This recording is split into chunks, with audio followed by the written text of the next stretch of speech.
Greetings, golf addicts. Welcome to the Tour Junkies podcast for the Charles Schwab Challenge. I think that's what we got this week at Colonial Country Club.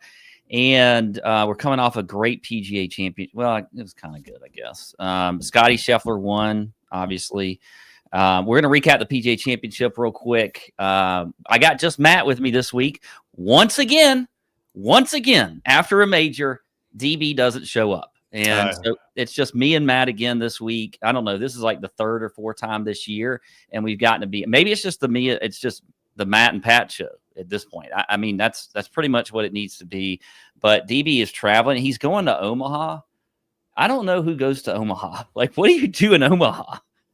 I don't know who travels all day to go to Omaha. I know. I've been flying my whole life. Making time for this show this year too, by the way, sneaking it in, like going directly to the hotel and doing this. Yeah. And when he said he was busy flying today, I asked if he was flying to China. But he was just going to Omaha. What's that, one time zone? I guess just one time zone. What are we doing, DB? Do you even care about your fans? I don't know. Do you care about your community that you've built here? This whole community over 10 years. And you're right. I mean, Matt, you get in there. Like, you had all kinds of travel troubles last week for the PGA show. Snuck it in there. Sorry, boys. I'm traveling. I got a 30-minute layover in Atlanta and then an hour and a half flight to Omaha today. We can't do the show all day. Can't do it. Well, whatever. It's just you and me today, Matt. And let's do it.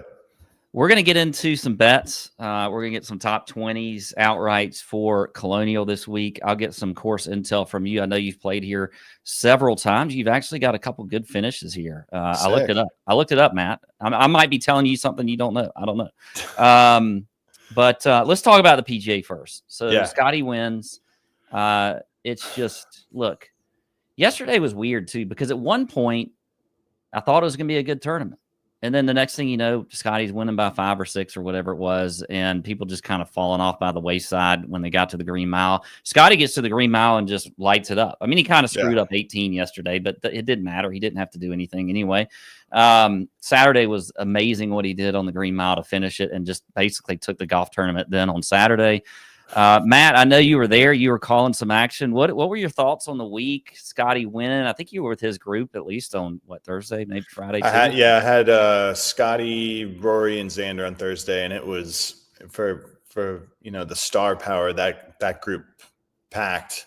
Man, it was a low T effort across the board between those three on Thursday. It really was. And then when I got done, I forget who I was talking to, but I was like, we was looking at this. Just going over the scores that were shot amongst those three. And then, Scottie was 2 under.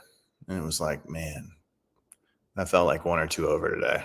And he clearly didn't have his good stuff the first day. How about this driver stuff, too, with Rory and Scottie? And that kind of just flew under the radar all week as far as Scheffler is concerned. But after that first round, it was eye-opening in a weird way. It was like, man, this was extremely pedestrian, maybe even like below pedestrian for Scheffler, and he was right there. And then eventually the cream just kind of rose to the top. I think that putt Rahm missed on 14 yesterday was massive. It felt like in that span of like 15 or 20 minutes, the lead went from like 1 to 4 real fast. I'm over Quail Hollow though. We need to go somewhere else. I was going to be my next question is you got to walk it a lot, and it just seemed.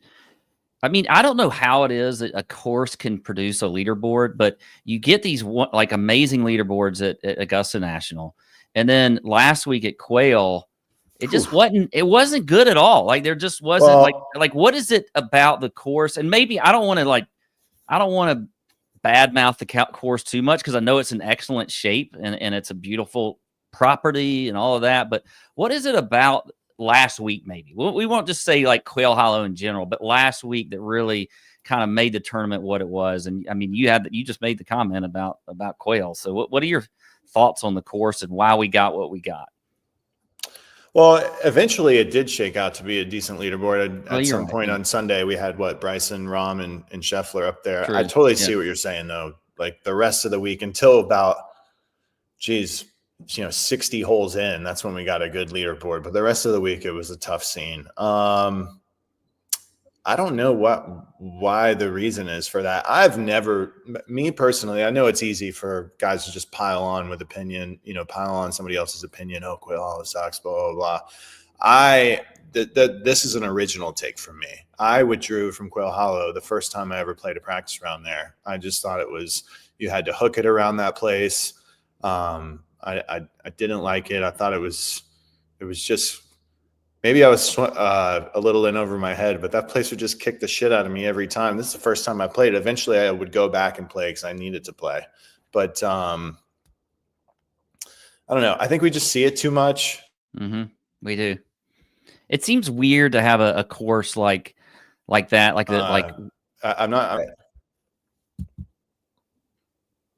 think we lost it. We got you back now. But yeah, I think it just seems weird that we get a course that we see every year and then it gets a PGA Championship. It almost feels like it's kind of forced down our throats a little bit. And look, I've been to Quail a couple times, and I think it seems to have a fantastic membership that lets them do this every year. It's a beautiful property, like I said, but I think it might be a time for a little bit of a break from Quail. Yeah. And next year to Romanic's going to be fantastic. So it feels like that course is just kind of money can buy you anything. Yeah. One of those courses, like probably a 6, but you put some makeup on it and a couple of plastic surgeries. And I don't want to steal Hunter Mahan's line here, but I thought that was the freaking best ever. I did. I know the members are really proud of that place, but they are very proud, very proud. I'm aware, but I like that one a lot. I thought it was accurate too. Yeah, he was good last week too. It was good seeing him get some action in. But yeah, so that's the PGA. Scottie wins. What'd you think about the drivers? Rory's driver being illegal, Scottie's being illegal. Illegal is a weird word. I mean, eventually those things become illegal, but it's interesting, like the timing of the testing that they do. Yeah, I agree. I have to admit, like I've heard this. I haven't had too much time to really kind of take it all in and think about it. I mean, I think there's guys that. I mean, couldn't you have a putter in your bag that you've had for 20 years, literally, that you just love that putter and it could be non-conforming? Like it seems like there's a lot of things that could happen to make it non-conforming. It could become non-conforming during a round. Mm-hmm. So I mean, I don't know. I'm not trying to defend but as much technology and as much effort that goes into the equipment, it seems hard to have a non-conforming driver and not know about it. I would disagree. So what would you say? Well, I just think over time, these guys like Rory's going in there. Who's he used? TaylorMade? Yeah. Okay. So Rory's going to the TaylorMade truck and he's probably worried. He's got one guy he's working with in there exclusively. Right. And that guy is going to bring out 10 heads that they've already tested. And let's just say whatever the what do you call it? The spring effect off the face. Okay. Mm-hmm. If there's an actual measurement for that and it can't be over it, which I'm pretty sure it is, every single one of those heads he's going to bring out are going to be just below or right at it. Right. They're going to be right at it. Now, eventually over time, and this happens, happens in ton and golf. Let me give you a couple of examples, like a lob wedge and a new lob wedge and a new driver. I want someone to break both of those in for me. Lob wedge, you need to go hit out of the bunker for a while and just wear out the grooves on that thing because there is such a thing as having too much spin on that thing at that level. And then the driver, same thing. It kind of wears out the metal and then eventually it becomes illegal. When they first started testing drivers out there, I'm pretty sure I was still playing because I had one that failed and it wasn't even great. It was like a mediocre driver and it failed. And I was like, oh, okay.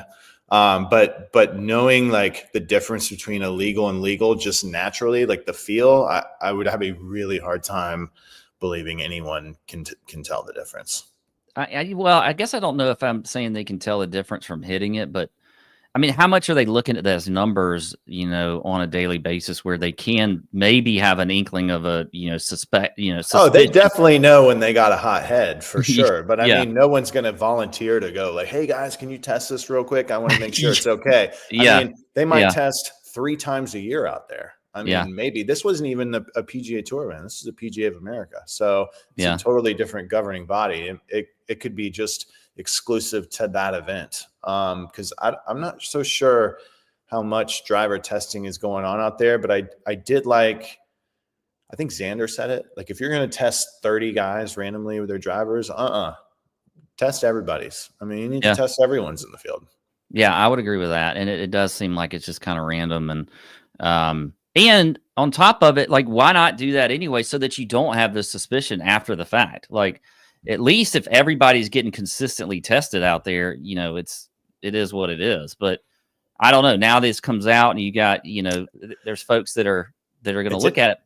It's interesting too. You know, Rory, first of all, I'm not one of those guys that's saying, oh, he won the Masters because of this. Not even close. Like, I don't think that's the reason he won. But if you look at Rory's, where he struggled this year, I mean, he drove it terrible. I don't know how he drove it the rest of the week, but the first round for him was really bad this week. And the other time he drove it bad was, I believe, at Bay Hill when he switched to the new TaylorMade driver. Do you remember that? And then he went back. Yeah. It was a 1 week deal, and then he went back and got it right back. So maybe something to pay attention to there for Rory, for sure, moving forward. I know this was probably a quick fix this week. I'm not I believe it was Tuesday when they told him it failed. So, you know, not a lot of time to work in a new head, but I'm sure he'll get it dialed in here soon. Yeah, no, I would agree with you there. Well, that's, you know, good stuff there. Let's talk before we get into the course real quick. We got this Ryder Cup event coming up. It is getting here fast, coming at the end of September. We're partnering with our friends over at Elite Events and Tickets. This is the ultimate Ryder Cup getaway. Listen, I don't know why you wouldn't want to go to Bethpage for the Ryder Cup. I don't know why you wouldn't want to hang out with us for that. If you go to our link, which is in the description of the show, you can find where there's several different packages, maybe 2 different packages. I don't know. I think you can mix and match, Matt. You can do all kinds of stuff. We're going to see the Georgia-Alabama game on Saturday night. I'm a little worried about that one this year, Matt. Really? I gotta admit, yeah, a little worried about this. What's the season total wins on Georgia this year? You know, I haven't even looked, but my guess is going to be it's at 10 because that's where it's been the last several years. And we got a tough schedule. It's a tough schedule again. I interrupted your Ryder Cup read. Well, you got me thinking about the dogs. But I brought it up. It was my fault. But look, you need to come with us to the Ryder Cup. Check the link. Go in there. All you got to do is fill out a form, and we can gauge your interest. And we'd love to see you there with us in late September. And again, we appreciate our friends over at Elite Events and Tickets for helping us set this up. All right. Let's move on to Colonial, Matt. Colonial Country Club, great kind of old style course that we've had around for years out here. It's a par 70, just under 7,300 yards. You know, I mean, it just feels like to me like a shot maker's course when you look at the winners that are out here. I don't necessarily know if you can overpower this course, but Matt, I looked it up. You've played here a lot, I think. I think I saw a T4 back in 2013, T7, a T17 in 2019. So give us your intel on this course. Bro, that T17 in 2019, I think I either doubled or tripled my first hole, that par 5 to start the week too. It's a great course, dude. Great event overall. One of the best on the tour. Ton of charm all around, like just the area, Fort Worth, the golf course. Obviously, like, the world-class players will play well here, but it lends itself to, I think, all different types of play, really. You can get it done a few ways here. I mean, off the tee will be important because it's tight fairways and then it gets windy there. But that being said, tight fairways, firm fairways, it's hard to run the table even if you are driving it good there. So you are going to miss. It reminds me a little bit of Sony, Waialae, as far as like hitting fairways. You could have a good driving day and miss a ton of fairways, or by a little bit. That being said, the rough is not long, and you can play out of this rough. It's Bermuda rough, and I think I'll always think it's a skill to read these kind of lies out of the fairway, and I think there's a big advantage to guys who are Bermuda grass guys, kind of through and through, playing here, because it's not. Even if you have a great driving week, you're going to miss fairways here if the wind blows. Yeah. Yeah, I've always liked this course. I've always felt like it's a good little break for these guys. It seems to kind of fall right after a major. I think it's a good course. By the way, if you remember, this was the first tournament back when COVID was here in 2020, where they came back and started playing, was Colonial. No, it wasn't. Yeah, it was. It's Hilton Head. No, was it? I was there. I mean, it went Hilton Head. All right, well, maybe I thought Hilton Head, Hartford. I don't know. I could Colonial be wrong, you sure Colonial wasn't the first? I mean, I'm pretty sure. I don't know.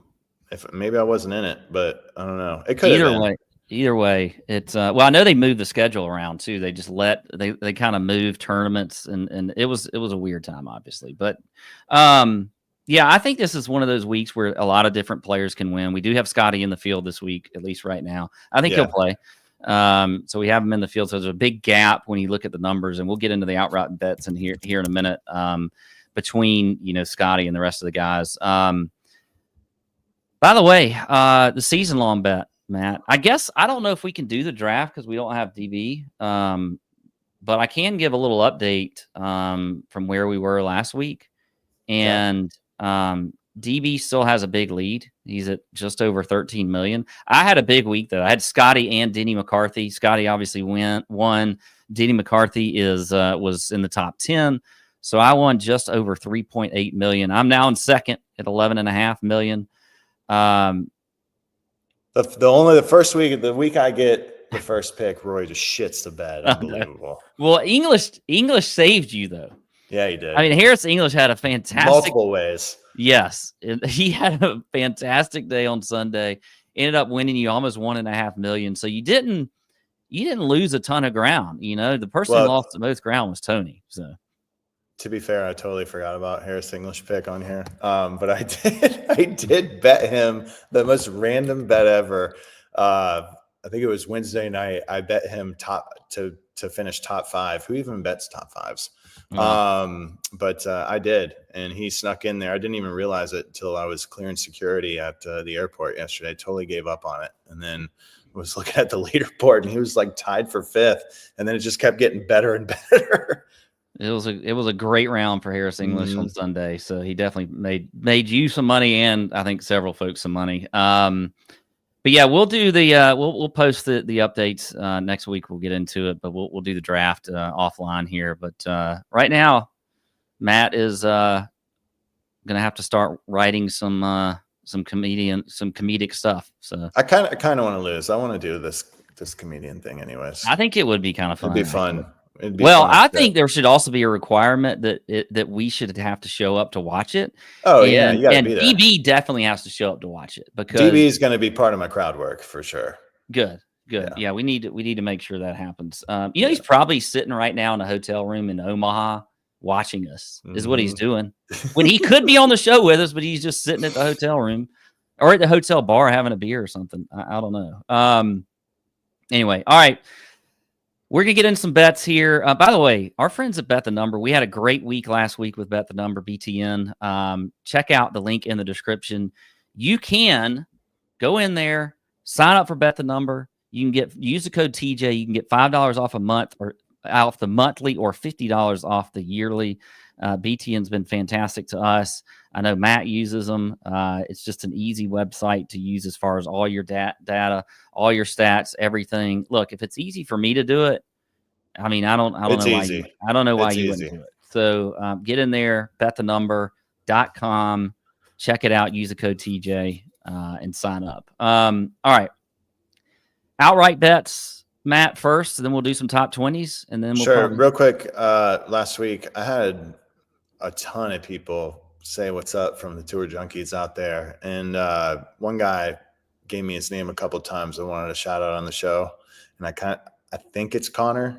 So if I'm wrong, Connor, I'm sorry. But Connor, what's up? Thanks for saying hi.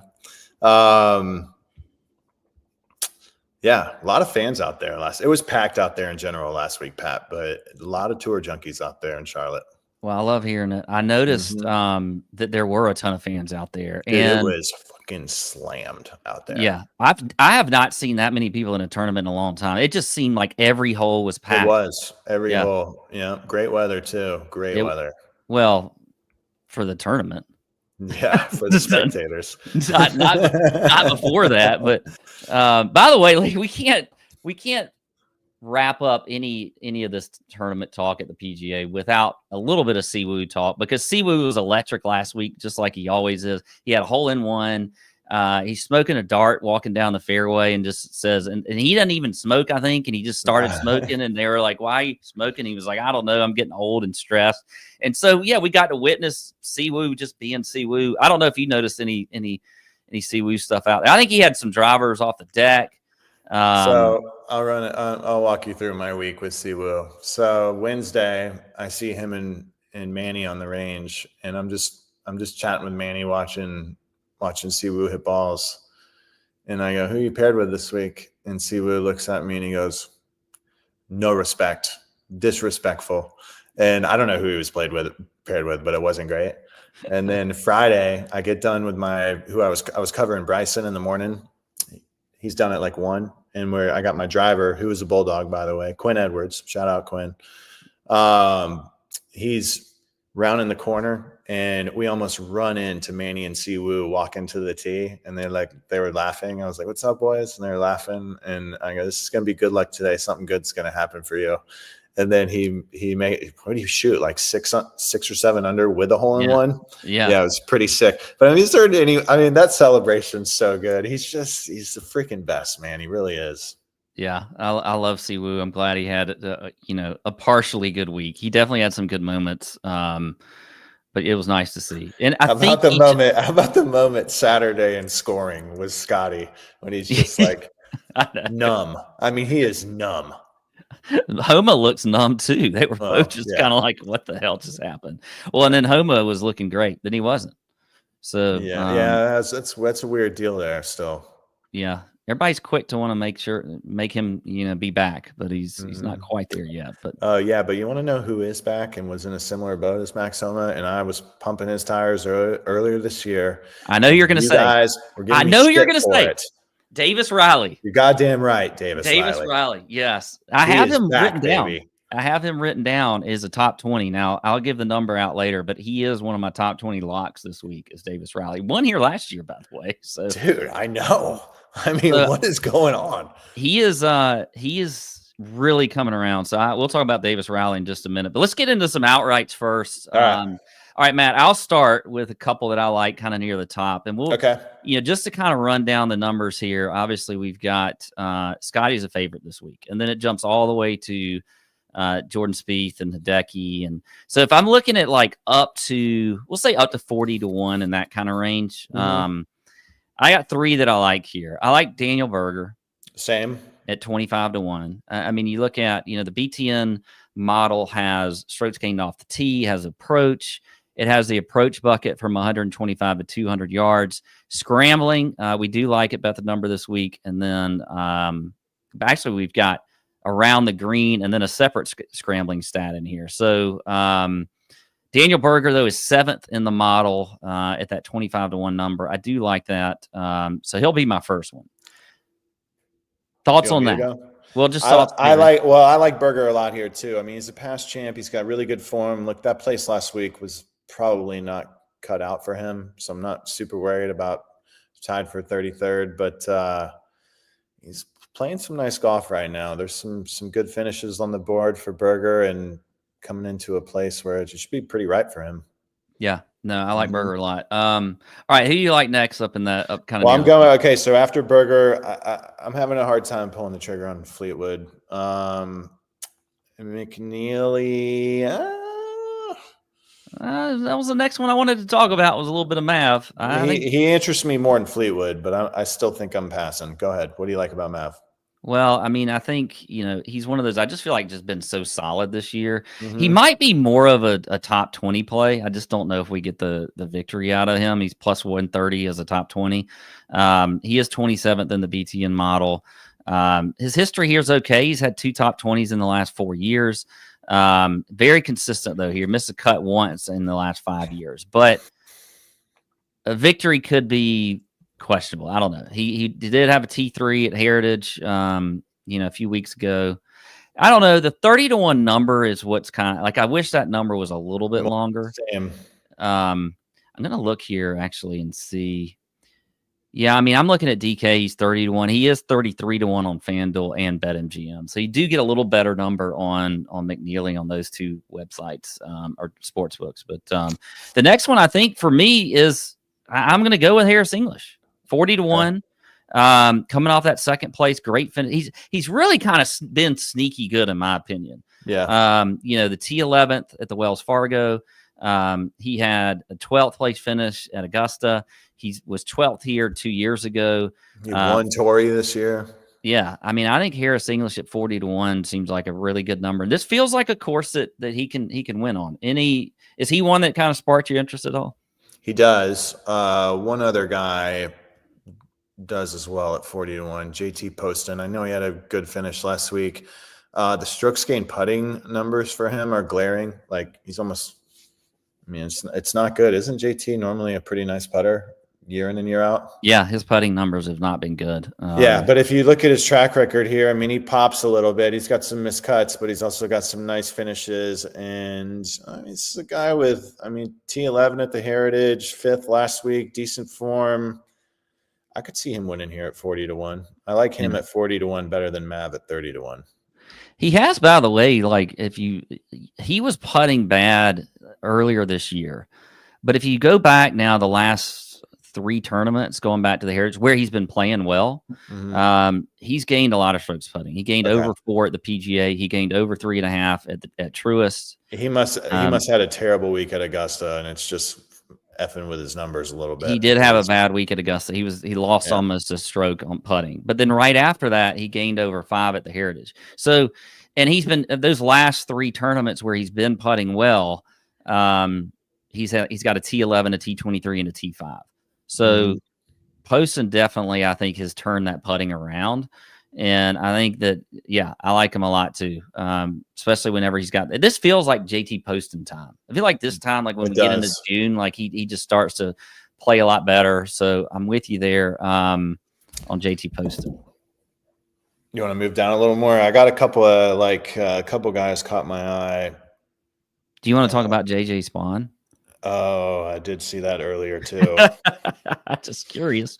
I didn't know if you wanted to talk about JJ at all, but his numbers are good right now. I'm not going to talk about him. No, you can talk about him. What do you want to talk about? I don't have anything to really say. I just wanted to bring him up. I didn't know if you had any thoughts. I will say who I like. I don't really. Well, of course I like Bud Colley. Why would I not like Bud Colley? Bud Colley is definitely great track for him. Yeah, I think so too. I did have Bud Colley. Now he's 70-1. Okay, we skipped over one that I like. I've got 2 that we're. So you go first, and maybe I've got this guy on my list. Has never played here before, but I like Ryan Gerard. Yep, he's the one I was going to say. I do too. This guy's playing some really good golf. He's cocky as shit. I mean, like not in a bad way, but like he's confident. Yes, and he's young. And he's hungry, hasn't won yet. I feel like it's coming. I don't want to miss out when it does. I like Ryan Gerard this week. I agree. I don't want to miss it. He's one of those, like they're all there. You have these players like Gerard has now become where you just feel like if you don't bet him while he's on this run, you're going to miss the win. And I think that he is certainly playing extremely well. He's 13th in the bet the number model. I'm seeing him at 65-1 on DK. Let me look and see if he's got any better numbers elsewhere, because I feel like he's one of those that you could end up. Yeah, he's 70-1 on FanDuel and 70-1 on BetMGM. So a little better number for Gerard there, and I would certainly jump on that if you can get it. Couple more. I like Lucas Glover too. Okay. In here, he's at 65-1. He's been playing well. He plays well on this golf course. He's got his last 3 starts here, T8, T40, and a T12. I think Lucas this is another. I like him whenever we get to these kind of old school courses that they've played forever. He's been out on tour forever. He's very, I actually listen to his show. He has a show on XM. I think he comes on once a week, and it's pretty good. Some of the insight that he puts out there. He really wants to make this Ryder Cup team bad. I don't think he's ever made a Ryder Cup team, which sounds weird. I think he's in the top 20 right now. He just needs to lobby a little bit more for it. That's usually what happens is the squeaky wheels get the oil, the ones that, pitch for it. That's what happened. That's why Keegan didn't get picked, is because that whole year, Justin Thomas was, every time he got interviewed, he was lobbying to be on the Ryder Cup. And Keegan was just keeping his mouth shut, doing what he's supposed to do. And then he got passed over. So that would be my advice to Lucas. Play really good golf. And then if you don't make it on points, just be really loud about it and you'll probably get a pick. Exactly. Well, this is the kind of when you kind of get to start in the stretch run here after the PGA. I mean, he is 16th in the standings right now. So he's there. I mean, he's there. If he gets has several good starts in a row, he can get up into at least into that top 12, and then you never know what's going to happen. He's got a great captain too for it, Pat. This guy's not going to go. There's no way he's going chalk. I'd be shocked if he went anywhere near that. So I'm all for Lucas Glover being on that team. I think he'd be a great addition to the team. So I do like Glover this week. I think I've only got – I don't know if I got anybody else after Collie. I got after Collie, so deeper than Collie. You don't have anyone? I saw one name I like, and he doesn't have great form here, but he's starting to play some good golf again, and this place it should suit him nicely. He's a Bermuda grass guy. I like Eric Cole this week. He missed the cut here in 23 and 24, but I mean, starting to place my 18th at Heritage, 5th at CJ Cup, 34th at Wells Fargo, 41st on whatever last week was. But I don't know, 90 to 1. I could see him popping one off here. Yeah, I did actually look at him. I've been on Eric Cole for the last several weeks because he's been playing really well. I've been more just betting the top 20s on him. He's plus 275 as a top 20, which I do like. I guess the number one thing, the things that I'm looking for here are like guys like let's keep it in. Let's just bring it in a little bit this week. And then when I think of them, I want to think Bermuda grass. Yeah. Mm-hmm.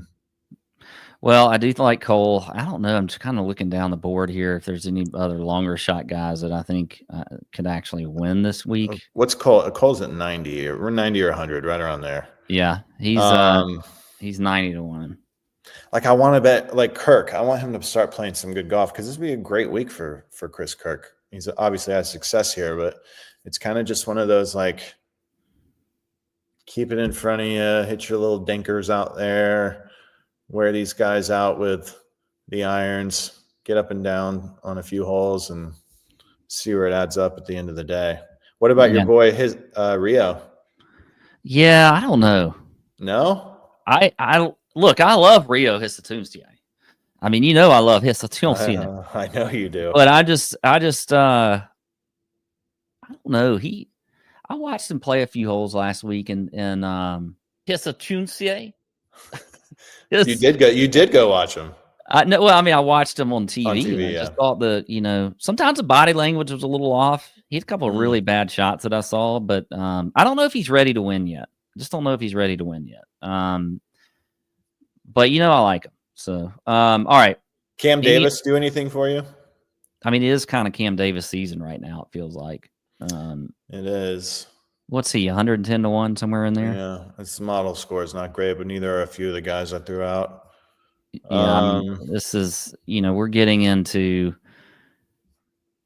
a guy that's been consistent here, who actually had a fifth place finish a couple weeks ago. It was the CJ Cup out of nowhere, 150 to 1. Mark Hubbard.